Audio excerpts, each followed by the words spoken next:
China doesn't want peace in Ukraine, Czech president warns. Here's a summary of the article.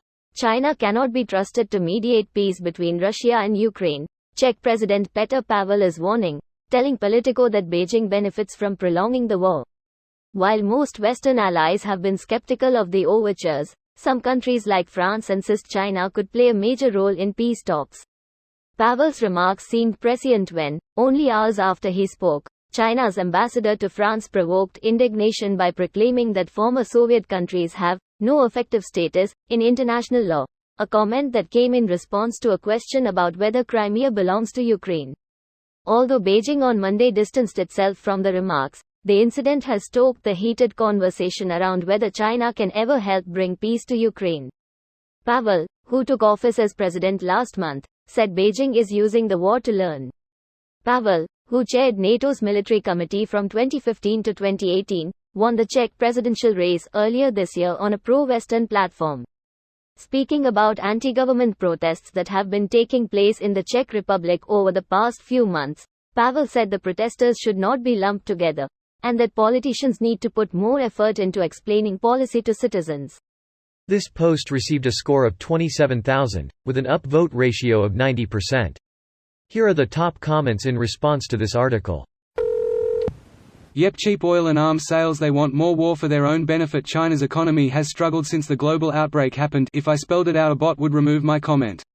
I think it's also the resources and effort being diverted from checking China. Probably never a better time for them to establish and grow footholds than while the majority the West's geopolitical attention is focused on Ukraine. The conflict in Ukraine strengthened the NATO alliance. It's also drawn South Korea and Japan deeper into orbit. The former is arming Ukraine and the latter has expressed interest in more extensive collaboration with NATO. Moreover, both Europe, South Korea, and the United States are scaling up their military production capacity. Now, especially Democrats, are less pressed to reduce military spending. This is something that improves America's standing in a potential conflict with China. China wanted for a quick war to prevent everything you mentioned. The war has been drawn out and China is now just milking it. It's establishing itself as the dominant between the two powers while also extracting wealth from Russia. I even suspect China sees this as punishment for Russia's folly.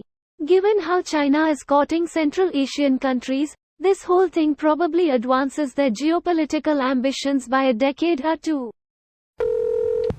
The why. Greater than. It is also good for China that the West is probably becoming a little bit weaker by supporting Ukraine.